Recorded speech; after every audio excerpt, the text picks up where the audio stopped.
Voici comment le cinéma a bouleversé la vie d'un village chinois. En 1986 sort dans les cinémas chinois le film Hibiscus Town, réalisé par Xi Jin et basé sur le roman éponyme de Gu Hua. Le film raconte l'histoire d'un jeune couple confronté au bouleversement de la révolution culturelle.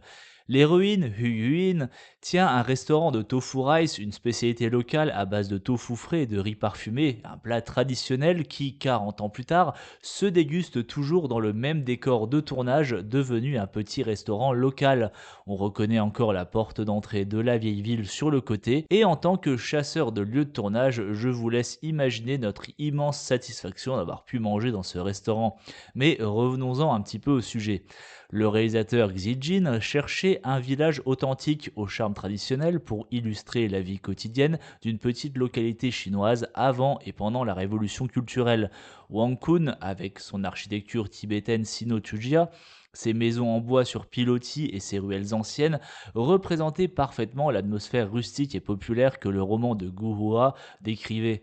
Le tournage, qui a duré plus de 7 mois, a été un regain économique pour ses habitants qui ont participé au film en tant que figurants, assistants et même fournisseurs locaux. Et ça, c'est très important parce qu'il faut savoir que dans les années 80, Wangkun, autrefois un petit centre commerçant riverain, prospère grâce à sa position sur la rivière Yushui, a perdu de son importance commerciale avec la modernisation de la région et l'arrivée des transports terrestres. À la suite du succès de Hibiscus Town, récompensé par de prestigieux prix en Chine et célèbre auprès du public, Wangkun est devenu connu dans toute la Chine.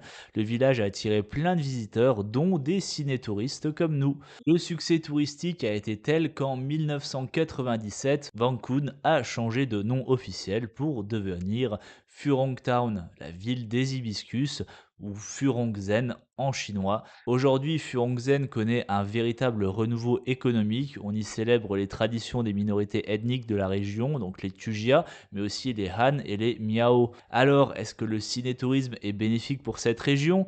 Qu'est-ce que vous en pensez? J'attends vos avis dans les commentaires. En attendant, je vous invite à découvrir ce superbe film disponible intégralement sur YouTube avec les sous-titres en anglais.